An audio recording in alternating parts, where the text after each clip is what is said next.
Previously on Alan Wake, Alice has been kidnapped. Alan, please help me. Alice? You'll do exactly what I say if you ever want to see your wife again. I can't tell anyone except my agent Barry. Damn it, Barry, they'll kill her! You're my best friend, and I'm worried that you're not right in the head. The ransom is a manuscript I supposedly wrote that's coming true before my eyes. It happened just the way it was on that page. So dark. I have found only a few scattered pages. I want the entire manuscript. The deadline is in 2 days. I found Mr. Wake's pages. Good girl. How the hell did she get her hands on the manuscript anyway? I don't know. She's resourceful. I told you were too hard on her. Listen, I found out all sorts of interesting stuff while I was digging around. Yeah. Mr. Wake, it's Sheriff Breaker. We have an FBI agent here, Agent Nightingale. FBI? He's anxious to see you. You'd better come to the station. Okay, I'll be right over, Sheriff. Let's make this quick, huh? Help you folks? Name's Randolph. I'm the manager. We're looking for Rose. Works as a waitress down at the diner. Rose, sure. Nice girl. Who wants to know? I'm Alan Wake. The writer, huh? I heard on the radio you were visiting. Well, I'll show you her trailer. That Rose, she's a nice girl. Always pays her rent on time. As I was saying, Al, I found all sorts of weird stuff from the local newspaper's archives. This place is crazy. Disappearances, mysterious deaths, urban legends come true, and get this, most of this stuff takes place around Cauldron Lake. Well, you ain't wrong, mister. The Indians thought the lake was a doorway to the underworld. I'm the God-fearing type myself. I don't hold with that sort of thing. Yeah, okay. Anyway, there was an island there owned by a guy called Thomas Zane. Now, some of the articles I found about him make him out to be a famous writer, but I ran a bunch of searches, couldn't find a single thing he wrote. Zane was heavily into diving, so much so that the place came to be called Diver's Isle. But the volcano under the lake erupted in 1970, and Zane went down with the island.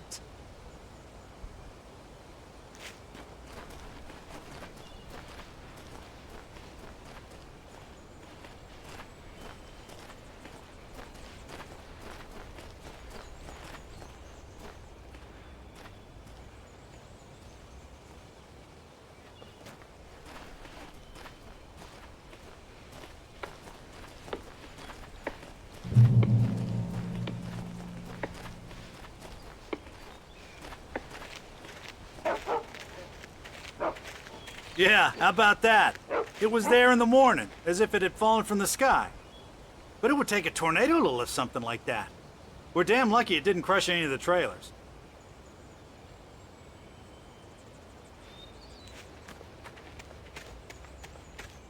Come on, mister. I'll take you to Rose's trailer.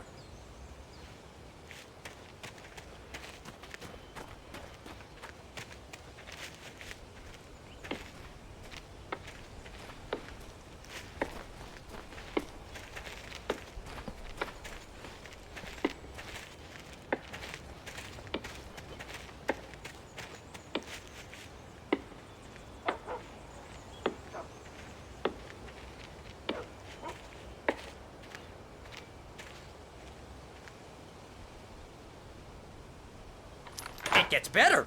A local girl, Barbara Jagger, drowned in Cauldron Lake just a week earlier. They were lovers. Sure, Jagger's a local spook story.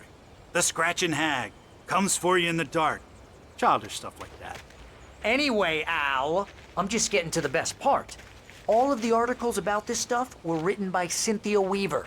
I asked around, and she's that crazy bag lady you met. What, the lamp lady? She can be a little loopy, but she's not homeless or anything. Yeah, anyway, she knew both Jagger and Zane before they both died, and she had some kind of a breakdown.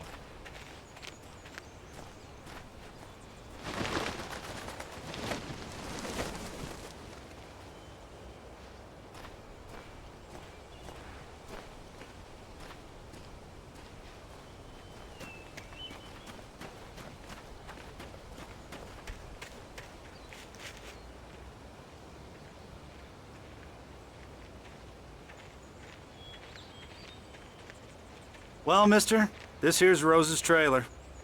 You mind me asking what you want with her? We're just here to talk to her, pal.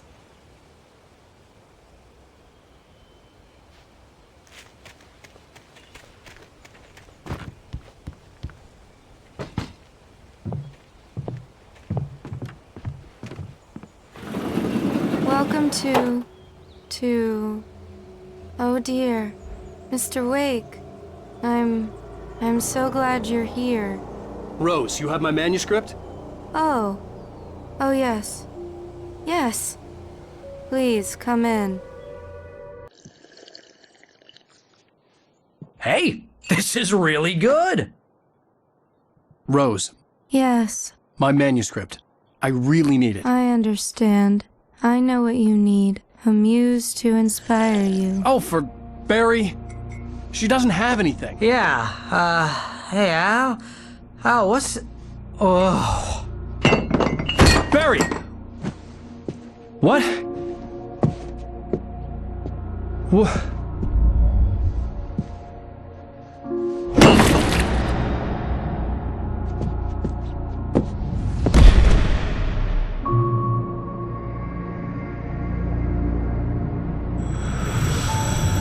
It's coming for you, hiding in my barber's skin.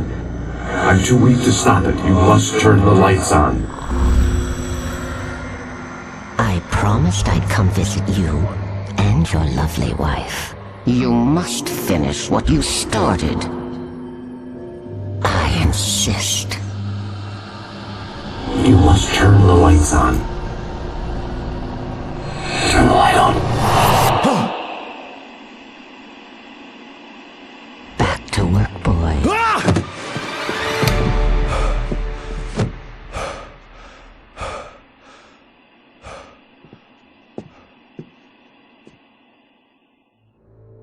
I felt nauseous, hungover. Only anger kept me going. I can't tell reality from dream anymore, but it seems I have an imaginary editor to help me. She's an old woman in a funeral dress. I call her Barbara Jagger. She's very strict. I'm writing faster and faster. My manuscript is being heavily revised. The edits are getting very aggressive, and each day there's less of me and more of her. I hate it, but I know she's right. She promises me I can save Alice this way. She knows more of this than I do. About the complex incantation I'm attempting. About this place. She's worked with another writer under similar circumstances, Thomas Zane. The genre of the story seems to be shifting. It's turning into a horror story. I'm getting close. I can feel it.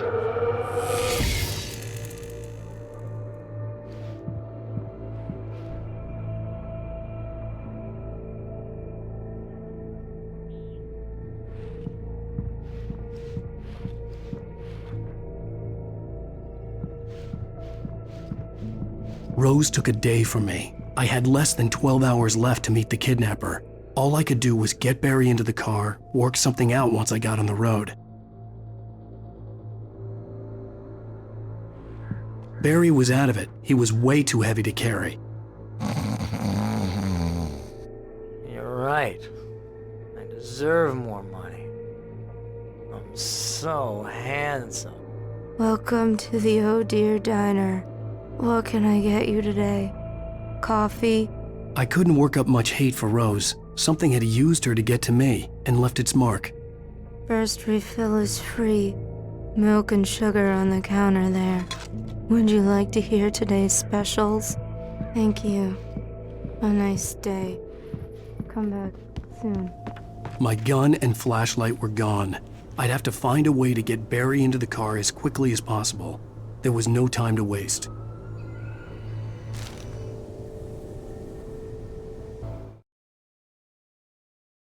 Mr. Randolph liked Rose. That little smile she had. How she was still sweet when life had tried so hard to make her bitter. It wasn't any of his business what she did in her trailer. But those strangers, the writer and his smart-ass sidekick, looked like trouble. And they'd been in there for hours, way past her normal bedtime. He reached for the phone and called the sheriff's station.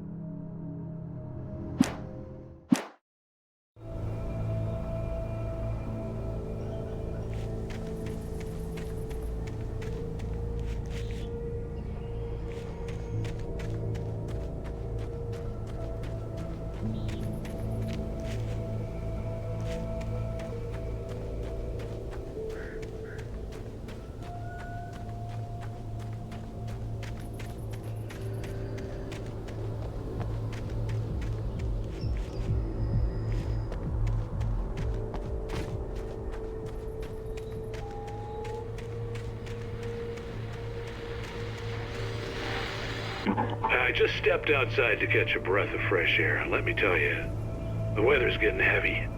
Nights like this make me especially glad I'm here talking to you and not home in bed. Once the weather takes a turn like this, I can't sleep at all. It's all tangled bed sheets and dark thoughts, punctuated by the occasional plunge into nightmare.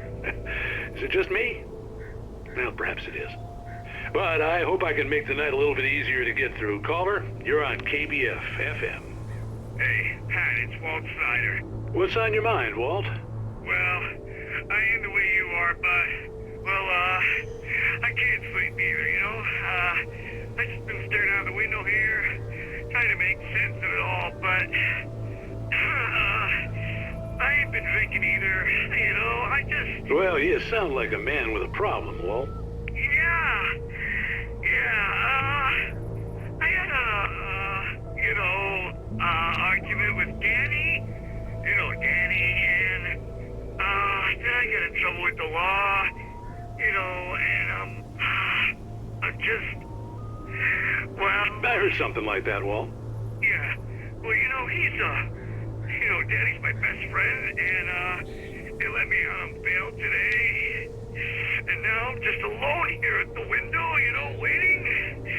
Man, and there's something in the air tonight, man. I was just outside looking up at the sky above our broadcast tower thinking the same thing. What are you waiting for, Walt? I don't know. Something's gonna happen. I think I better go. Well, Walt, maybe... No, thanks, Pat. Well, good luck to you, Walt. Hang in there. Let's take a little break, folks. This weather's really something else, huh? How can I be sure you will walk away? Why did you lose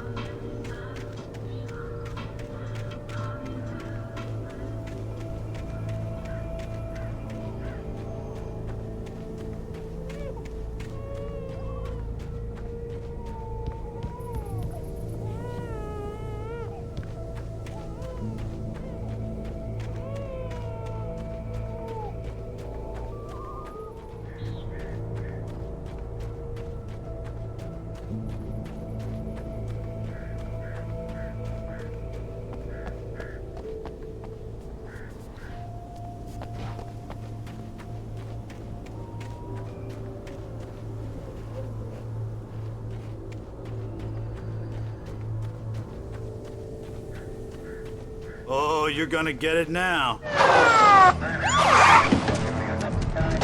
God knows what you've done to that poor girl. This is Agent Nightingale, FBI! Get him up, Hemingway! You're under arrest! You move a muscle, I'll unload right in your goddamn face! Stay right where you are, Spillane!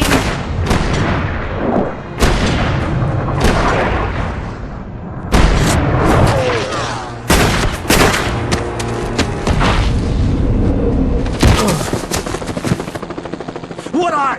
I'm standing right here, you goddamn maniac!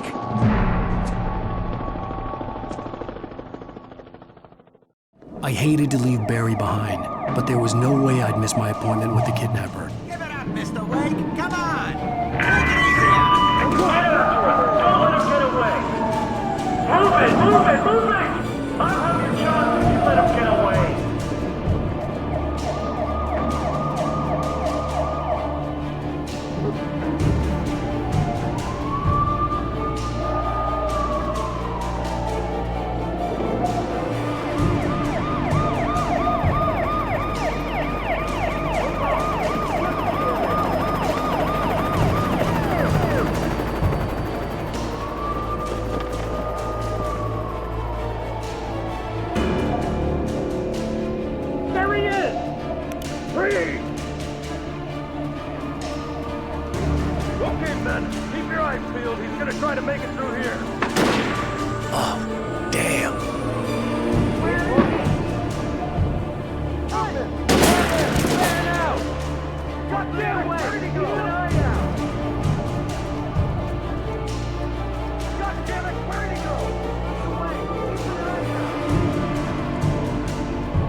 Come on, guys. We need to head him off.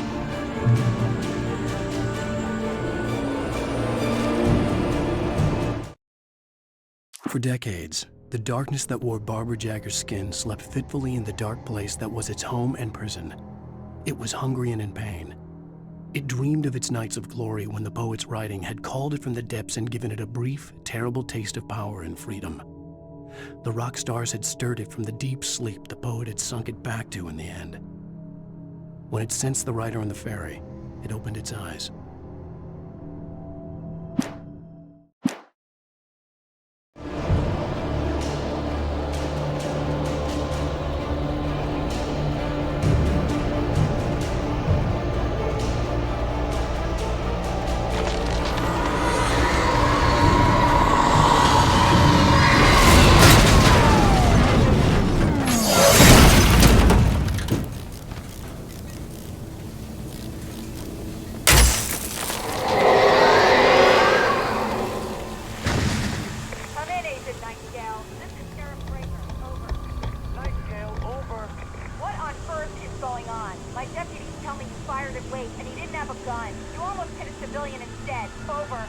Sheriff, Wake's running. I'm giving chase. I don't have time for this.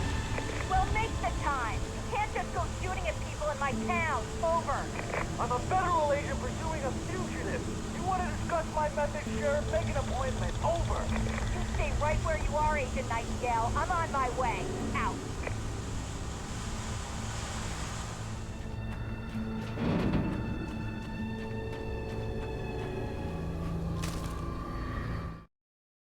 Rose didn't know how the strange old lady got in her trailer, and she looked wrong somehow. The woman showed her teeth in an approximation of a smile and traced a finger down Rose's cheek. "Pretty girl," she said. Rose felt as if she was falling asleep, but her knees didn't buckle. The crone spoke in a whisper, her words ice cold and dark in Rose's ear.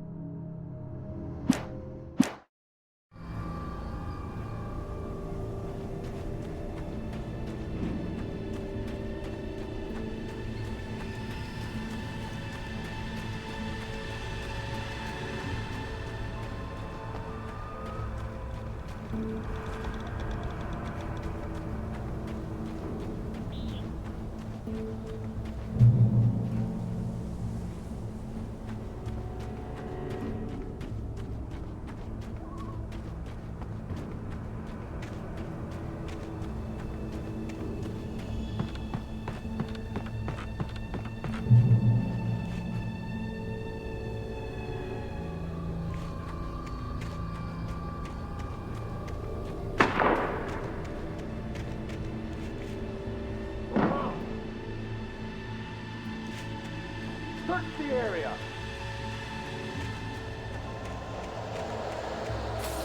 Stay sharp. This way. Over here. Hey, who's there?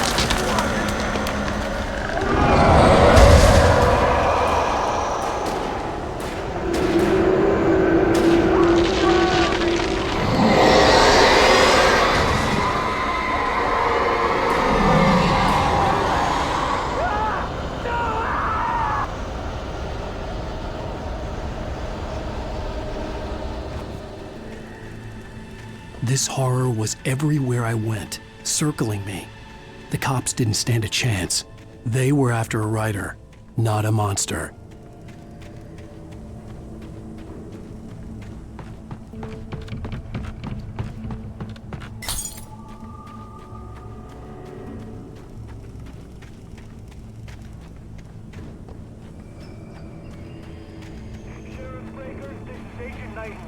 I've lost contact with person menu assigned to me.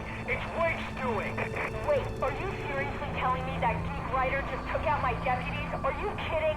I mean, have you seen this guy? He wears a tweed jacket. Over. He's the guy we're chasing. If it's not him, who then? Bigfoot? Over. I don't know yet, but I'm not in the habit of jumping to conclusions. That tends to come back and bite you in the ass. Out.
We got both Wheeler and Rose in custody. They didn't put up a fight or anything.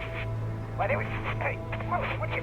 Come on! Sit down and give me that. Jane, Mulligan here. Over. Go ahead, Mulligan. Over. We got Wheeler and Rose here.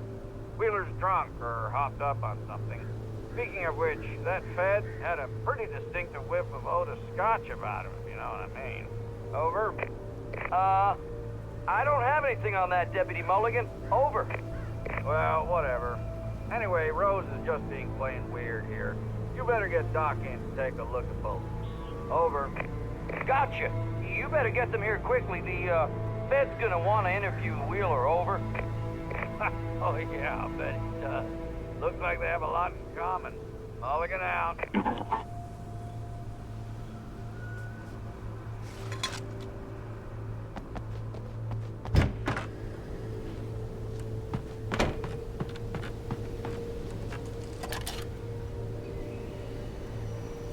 I could see the lights of the radio station in the distance.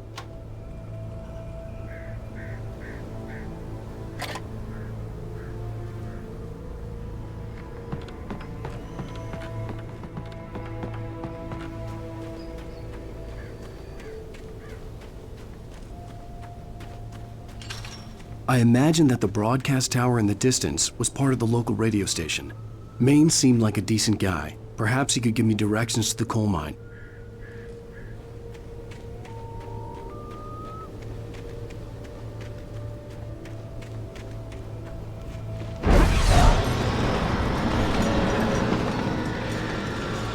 Unnatural shadows clung to the gate. The darkness that was after me was trying to stop me. I wouldn't get through without a light.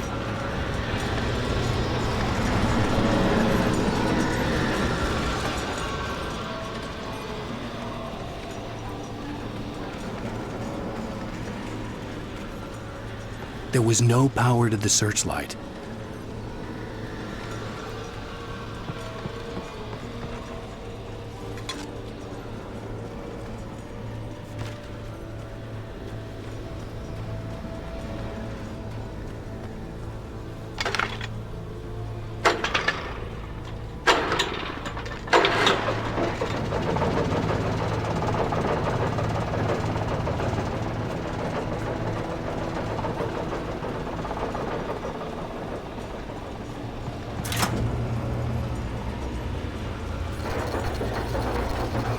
The old generator conked out.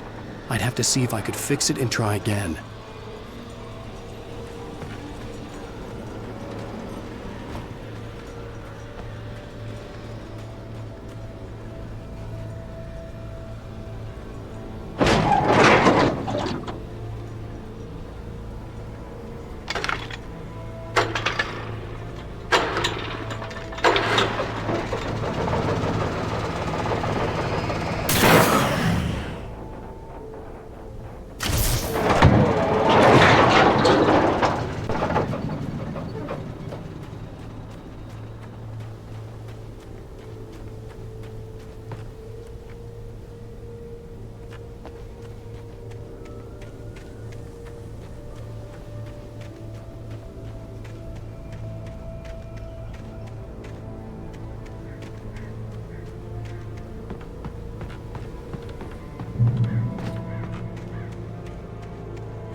It took me a moment to recognize the flashbang grenades. They were an ideal weapon for my situation. Team 1, come in. Over. Team 1, this is Sheriff Breaker. Report. Over.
And here's another call. You're on KBF-FM with Pat Maine. It's Milt Peabody, Pat. What's on your mind, Milt? Well, I live near the trailer park, Pat, and there's a big ruckus going on over there. Well, that's just up the road from me, too. What's going on, do you know? I don't know, but there's a bunch of police cars there, lots of sirens, a helicopter buzzing around, and I think I heard some gunshots. Gunshots? Yes, sir, like from a pistol. So can you find out what's going on? Because it's just next door and they're popping off guns there. They're still shooting? No, it was maybe 10, 15 minutes ago. It sounds serious, Pat. I'm telling you, it don't sound like no party. Well, I'm certainly going to give the station a call, Milt. Okay. You'll hear it here as soon as I hear from them. Okay, thanks.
I hope Maine could lend me a car to get to the coal mine. It's Lorna Miles. Oh, why, hello, Lorna. What do you have for us? Well, I just don't see why the cops bother with the trailer park. What do you mean?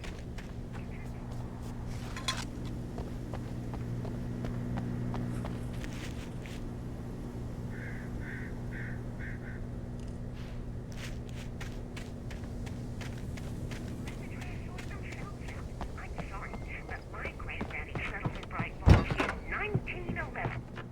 Well, thank you very much for that compassionate viewpoint, Lorna. Oh, here's a little surprise. The famous writer Alan Wake just walked in. Folks, I'm going to see if I can talk him into an interview. Come on in, Mr. Wake. Oh, I'm so glad you could find the time to do this, Mr. Wake. Nowhere to run now, Dan Brown.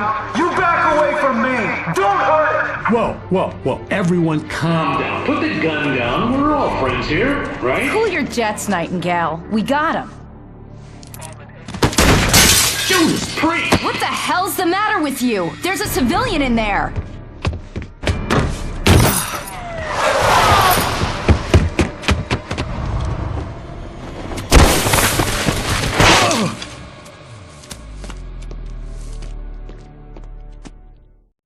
I'll get you yet, even if it kills me. You hear me? You hear me? Be Lovecraft. I had fallen off so many cliffs it was ridiculous. That's what you get for naming a book The Sudden Stop. It was probably good I hadn't had the chance to tell Maine where I was going. I'd have to lose the cops and find my own way to the mine.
There was no sensible reason for the power company work lights to be here. It was almost as if they'd been left for someone like me to use.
The bulldozer's engine roared to life. Mud and rocks flew as it fought for traction.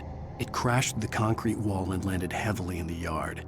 If it were an animal, it would have shaken its head after the impact, fixed its eyes on me, and charged. Of course, it had no head, nor eyes. Shadows crawled on its form, twisting it into a monster. Then, it came for me.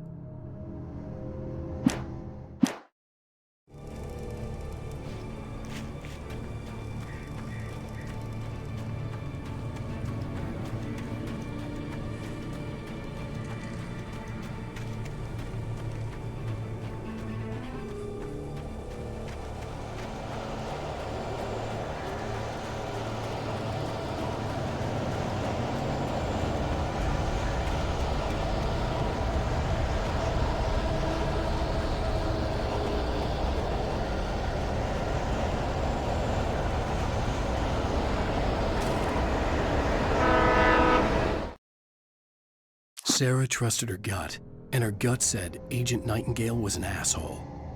He felt wrong, and it wasn't just the smell of stale booze. It was in the way he flashed his badge, pulled rank, the look in his eyes when he wanted answers. Where was Alan Wake? What was this about an accident? Where was his wife? And most importantly, why did she let Wake go? He wouldn't answer her questions. Federal business was all he'd say.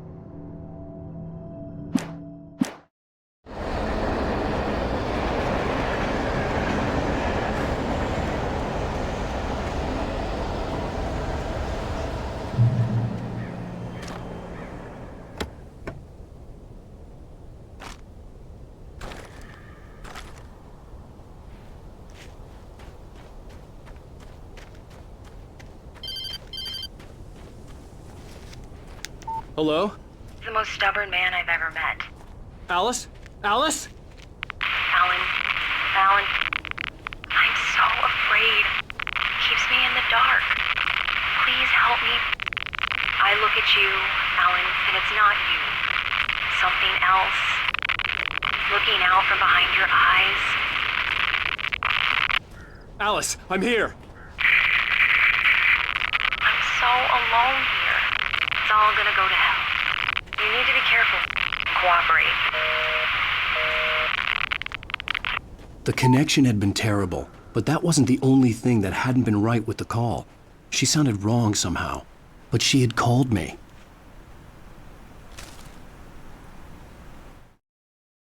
The pipe wrenched itself loose from the bridge's steel framework. Wrapped in darkness, it floated in midair, twitching.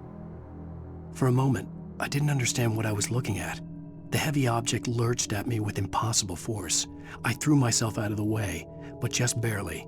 When I turned my flashlight on it, it shook in a dark rage before it flew at me again.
I could see a railway bridge up ahead and a warehouse of some sort on the opposite shore. I hoped I could find a car from there.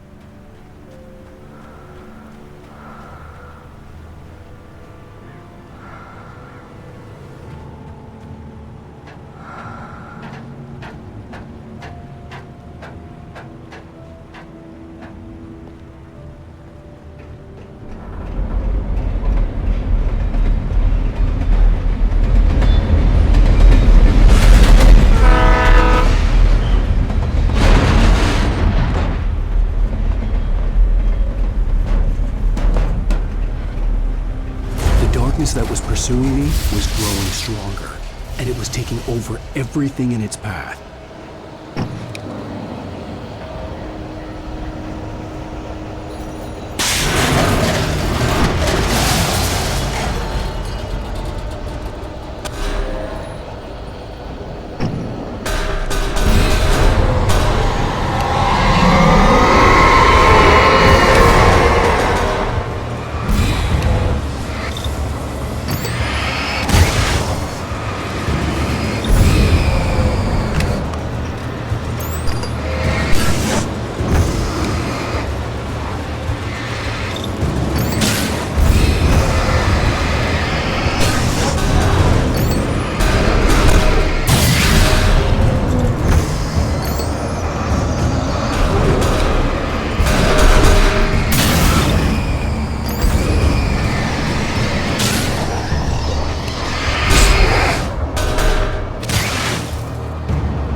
I slammed the door shut right in his smug face. He pleaded for me to open the door. True to form, the asshole actually thought I would obey. I had no sympathy left, no guilt either, not for him. I took a moment to savor the scream. I bet I had a smile on my face. It was all that I had time for. The dark presence was inside the lodge with me.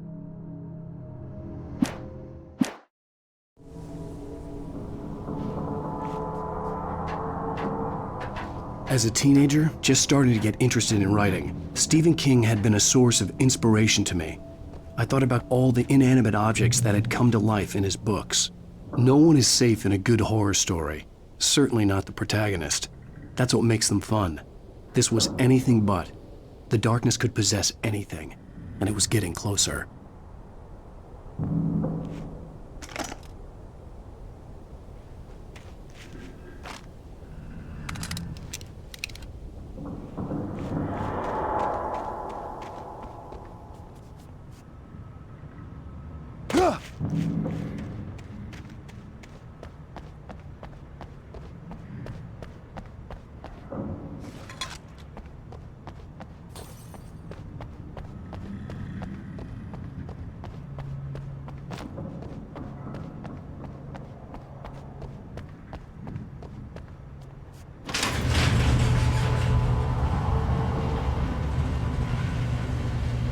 Did you call 911?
We take the facts of our existence for granted, unaware that they are merely a thin veneer of desperate self-delusion, covering a vast cosmos of madness and horror.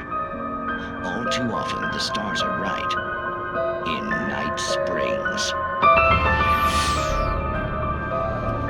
Tonight's episode, a family occasion. Journalist Alvin Derleth's trip to study the local customs of an insular community in Night Springs has been less than successful. Until tonight. Well, I'm glad you changed your minds about this. Ancient customs, local mythology. My editor loves this kind of stuff. Well, Mr. Derleth, we don't want to feel like we're on exhibition. But you have demonstrated the seriousness of your intent. Oh, I am serious. Really, just do your thing. I'll stay out of your way and observe. Actually, I thought you could assist us. I'm afraid we are a man short. It would provide you with an intimate perspective. Could I really? Of course, Mr. Derleth. Well, I guess that's the least What would I have to do? Oh, here. Let me show you with a kiss.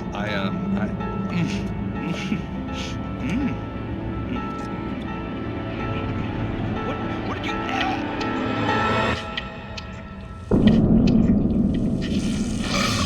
Oh, Mr. Derleth, you have well pleased Nixie Perka, the dweller in flesh. Your body shall host his 1,000 young, and all shall be glory.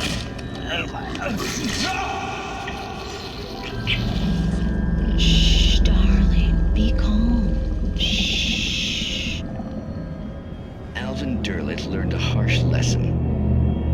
If you go looking for mythology, it may come looking for you. And such quests always bear fruit.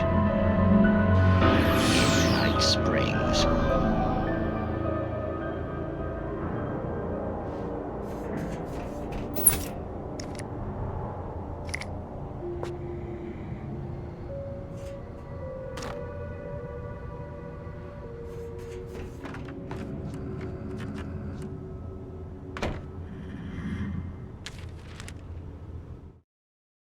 The darkness surged towards me, sucking everything loose from the ground into its depths, tugging at my clothes. I saw the flare the kidnapper had dropped and threw myself towards it just as I felt my feet leave the ground. The darkness embraced me with the force of a tornado. Somehow I managed to light the flare. The darkness roared and cast me away. I fell toward the dark waters of the lake far below.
I had never been this glad to see the sunrise.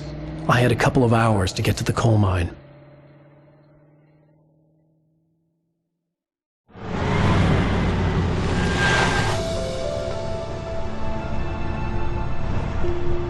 The coal mine wasn't far now.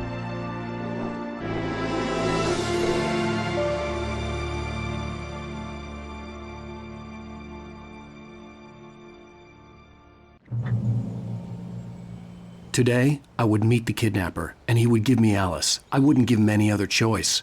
A drowning man will clutch at a straw.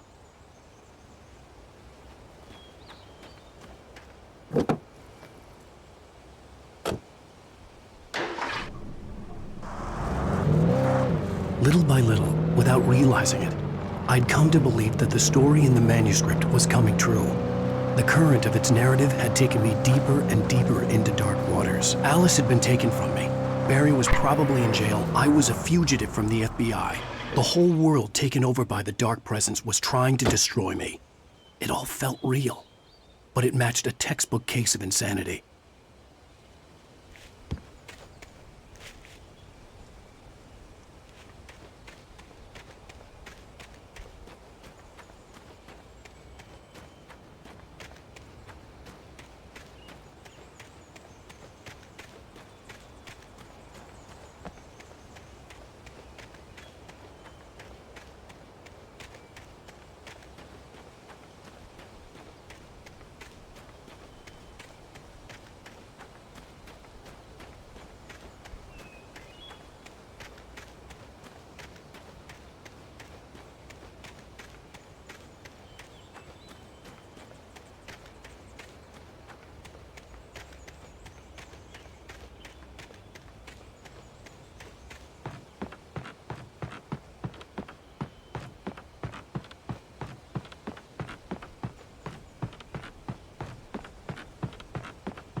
This is Pat Main, and you're listening to KBF FM. Folks, I want to apologize for kind of abandoning you to that looping music track last night, but I was detained.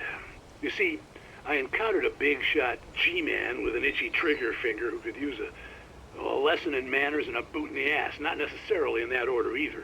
Now, folks, I know I'm not being very informative here, and I apologize for that. I really should just keep quiet, but I'm just so peeved right now, because some people just shouldn't be carrying badges. I'm just glad that our Sheriff Breaker was there to straighten things out. And if someone I met last night is listening, let me just say, I'm sorry if my mouth got you in trouble. I'm pretty sure you're not the bad guy here. Godspeed, son. I hope you know what you're doing. Now, on a lighter note, I'll be talking to Dr. Nelson all morning. But first, a little music.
Welcome back to KBF FM. Hope you enjoyed that tune. Now, Doc, you were talking about life and finding that special someone, that soulmate. Well, you were talking about that. I was saying I don't buy it. Well, see, to me, that's strange, because I always pegged you as a hopeless romantic. You got me there, Pat. But I think love's where you look for it. And you need to do a lot of looking, sure. But the idea that there's that one special person out there for you, and if you miss that chance, it's gone forever and you're forever incomplete. I mean, isn't that depressing? Or, heck, childish even? There's plenty of fish in the sea. And apparently a fisherman has a fishing analogy for everything, but what you're saying, isn't that a little harsh? Well, no. What I am saying is that your potential for finding that connection isn't limited to what's essentially a chance encounter. How is that harsh? Yeah, well, I guess that's a nice thought, but let me say something personal here. Okay. Now, well, I don't disagree with you exactly, but I can't really fit that together with what I feel, what I felt for someone, because she was the one. She was. And I let her drift away from me. Maybe I didn't put in the work, I don't know, but well, since then, and it was a long time ago, but since then there hasn't been anyone, not like her. And I'm not saying I dwell on her or haven't moved on. I like my life. I'm not living in the past, but I do miss the way she completed me. You can't argue with the heart, Pat. I'm sorry, folks. I had kind of a scary experience last night, and let's just say it's shaken a few things loose.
For Mott, spying on the writer on the ferry had been a disappointment. His boss had made Wake out to be something special, but Mott hadn't been impressed. He'd gotten a good long look at the wife, though, and he liked what he saw. Mott had fantasized about goading Wake into a fight, but it hadn't happened. Still, he'd get his chance to see if the writer had anything in him. He'd been promised as much.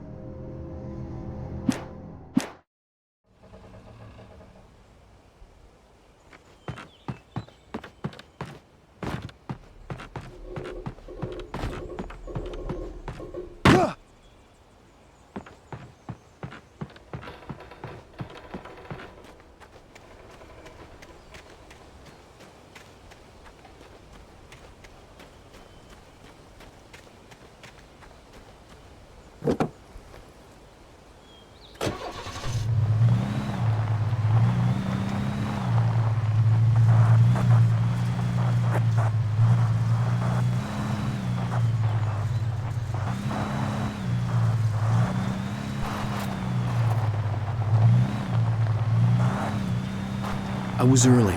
I was supposed to meet the kidnapper at noon in the main building. The coal mine was quiet. It was a museum now.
With Nightingale gone and the night wind blowing in through the broken studio window, Maine stared at Sarah. The sheriff looked away. Maine's voice shook with barely controlled anger. That boy's doing more drinking than thinking. I hope you know what you're doing, Sarah. He's got a sickness in his eyes. You take my word for it. He wants Wake for a reason, and it's not for anything good.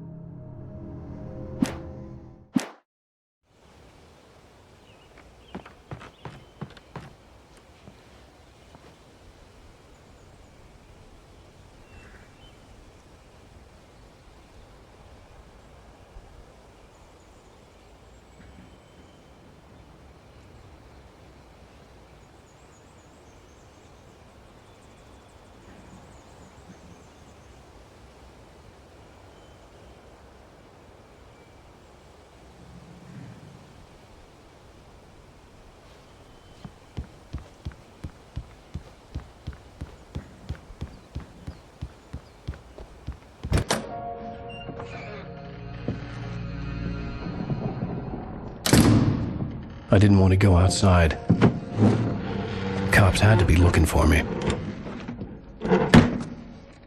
The noon sun turned the place into a sauna.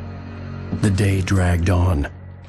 Different scenarios ran through my mind. Ways of how I'd torture the kidnapper to get Alice back. Or the different horrible things he could have done to her. I imagined her dead. I had no way of knowing she was still alive. It was killing me. I was running on blind hope. It was all a waste of time. The bastard never showed up.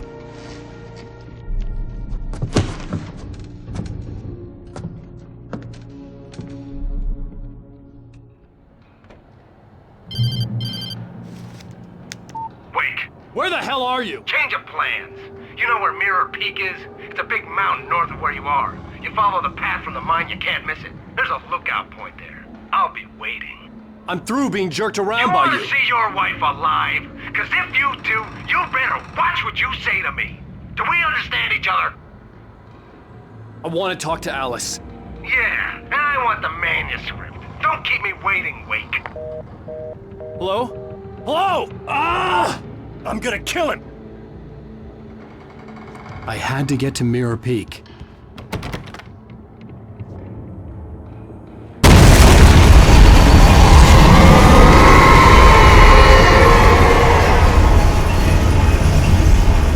It was close, maybe closer than ever before.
The only way to reach the hillside ahead was to go through the building. I had to find a way to avoid electrocution.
A few moments later.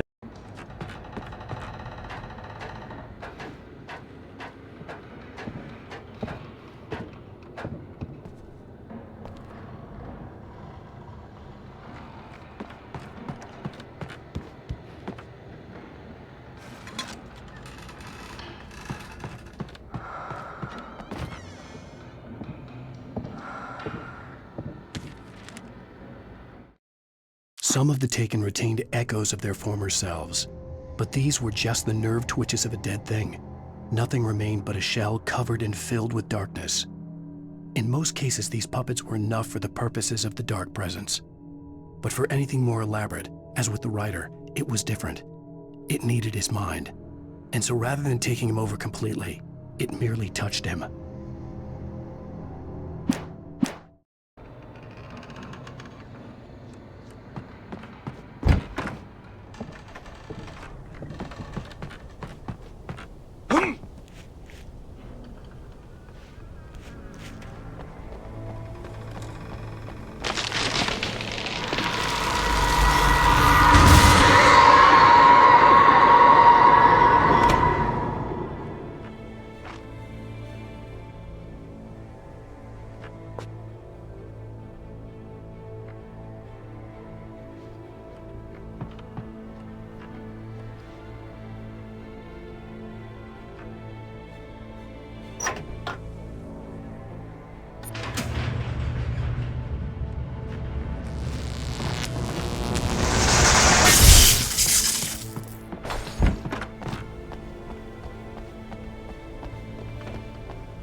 There was no way the flashbang grenades were standard power company equipment.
I stared through the bars of the jail cell.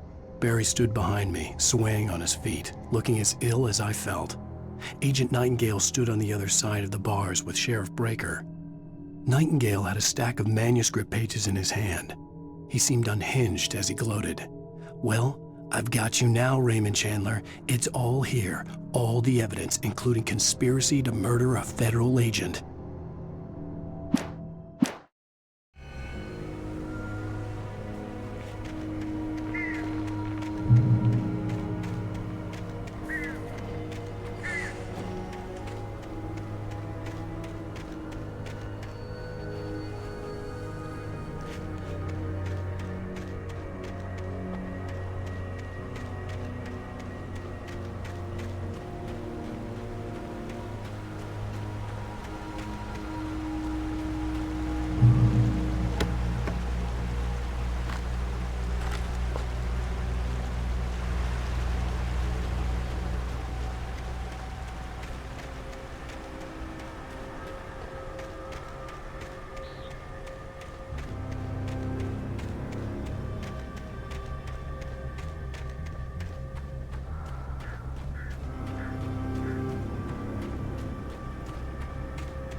I had no real plan. I was going to give the kidnapper all the manuscript pages I had for Alice. If that wasn't enough, I'd hold him at gunpoint and make him talk.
The dark presence was moving ahead of me in the same direction I was going. A cold feeling settled itself in the pit of my stomach.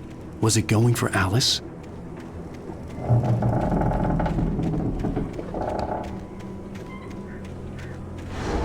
The graveyard shift may cause cancer.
The place was dead, a ghost town.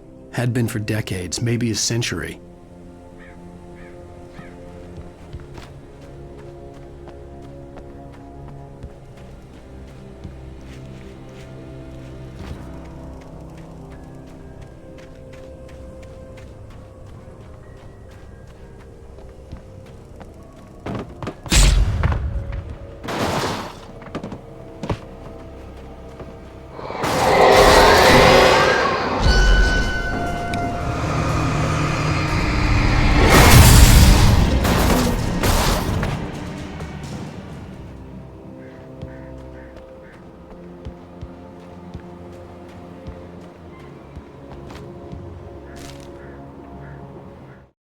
Things were never as simple in real life as in fiction. I had lost count of the times I had wished there'd be a clear reason for my writer's block. Something to fight, something to lash out on. There wasn't. I was filled with doubt. I was nothing like the hero in my books. Alex Casey had gone through his life with single-minded determination, never wavering from his goal.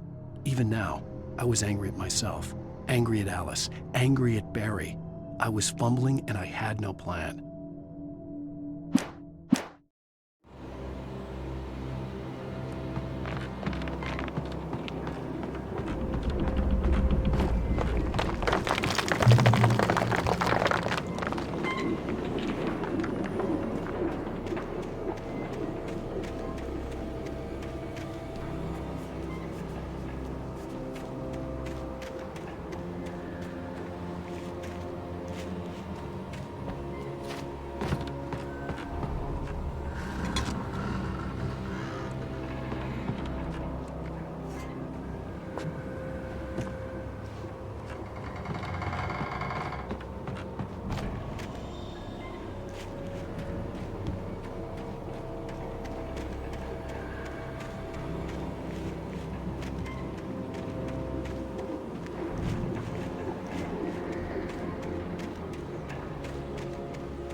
I needed a key for the door.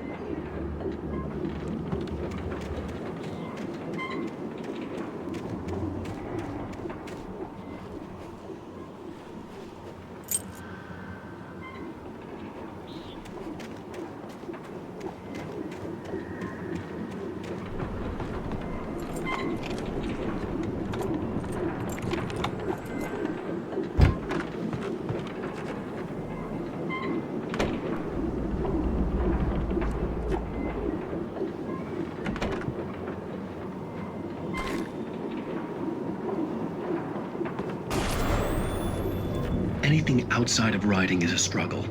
I feel ill. I managed to make my way downstairs. There's a shoebox filled with books and papers by Thomas Zane. It's very hard to focus, but I managed to read some of it. He's a poet, and a good one. He writes of muses and creators summoning fabulous things from a magic lake, using his powers to shape the world of a realm of gods and dreams and demons, dark things that wait for a chance to slip through, wearing the flesh of men as disguise. Zane writes about himself, his girlfriend being taken over by a dark presence, about growing scared of the lake. Zane believes it's a mirror to the gaping void of darkness above, where some Lovecraftian presence lurks. I crawl back upstairs. I'll borrow these things for my story. They ring true. They fit.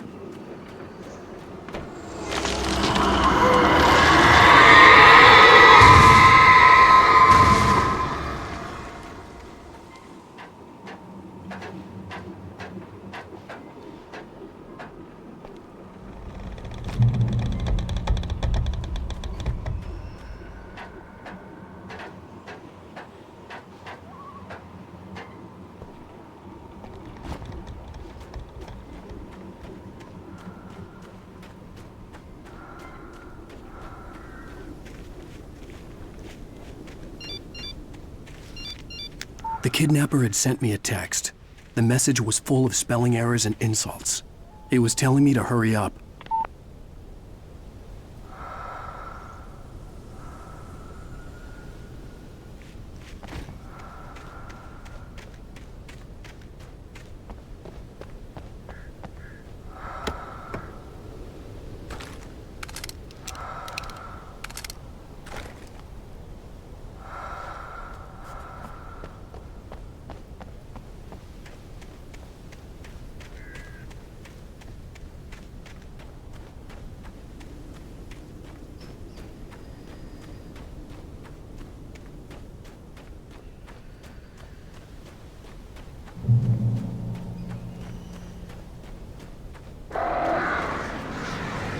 Birds.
Without warning, the headache stabbed at my brain.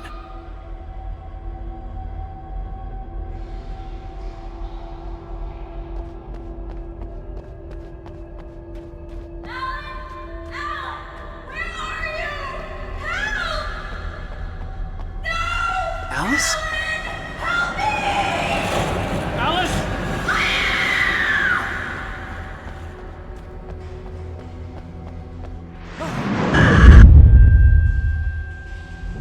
I'm losing it. I gotta get out of here.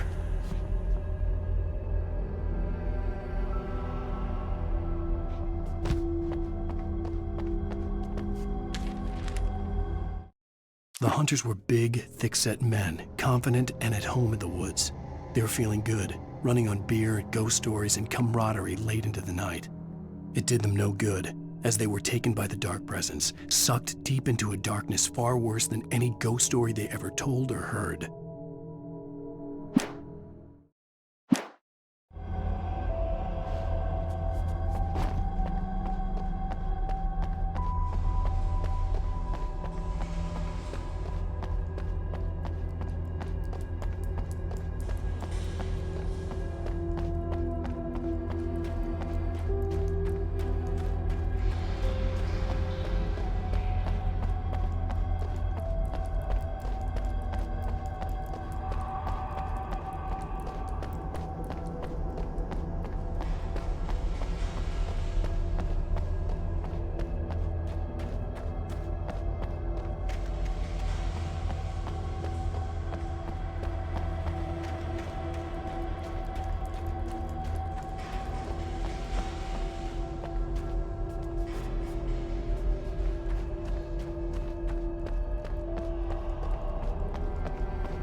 Even behind the closed doors and curtains of his grimy room at the Majestic, the local motel, Nightingale could feel the locals' eyes on him, the unrelenting pressure of their judgment. He forced it out of his mind. For all he knew, they could all be under Wake's spell already. You do what you have to do to get the job done. He took comfort from the bottle in his hand. Please, he thought, just let me get through this.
I'd have to make my way up this mine shaft in order to go on.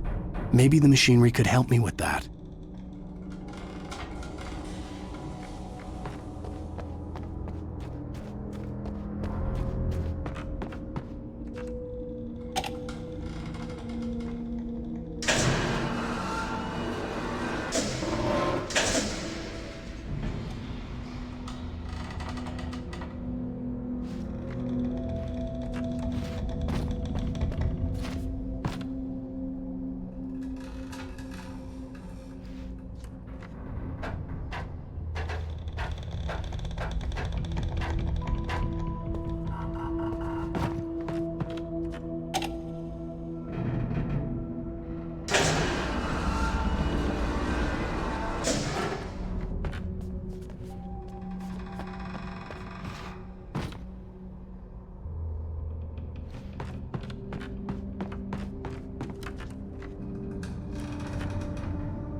Lightning flashed behind the windows of Cauldron Lake Lodge.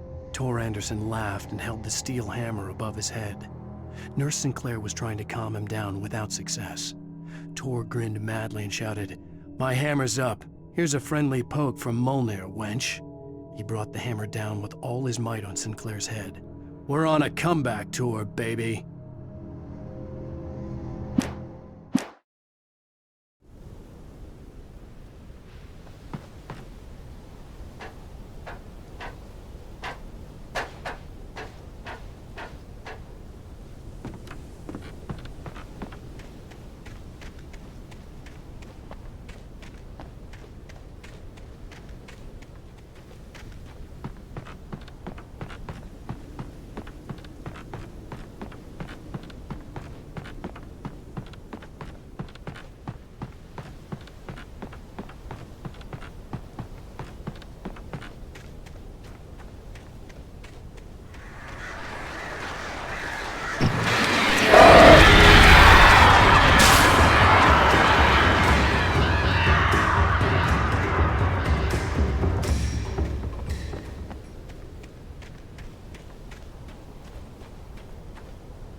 Maud had checked all of Stucky's rental cabins.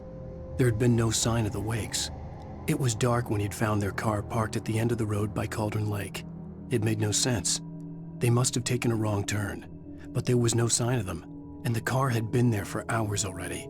Frustrated, Mott stood on the rotten ruin of the footbridge that had once led to Diver's Isle before it sank beneath the waves years ago. The boss wouldn't be happy.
I could see Cauldron Lake. I thought I could make out the spot where the island and the cabin had been.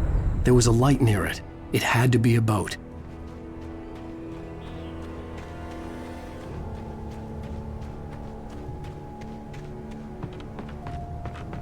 I was close now. I had to get there fast. I dreaded what I would find. I tried to hold on to Alice, but her form melted away. I was losing control. Dr. Hartman stood in her place. I wanted to hit him, but my arms were jelly. He smiled. It was a reassuring smile, and I hated him for it. I had to give you a sedative. Don't fight it. You went through another rough period. Right now, it's very important that you stay calm. We don't want you to have another episode. You're a patient at my clinic. Have been for a while now.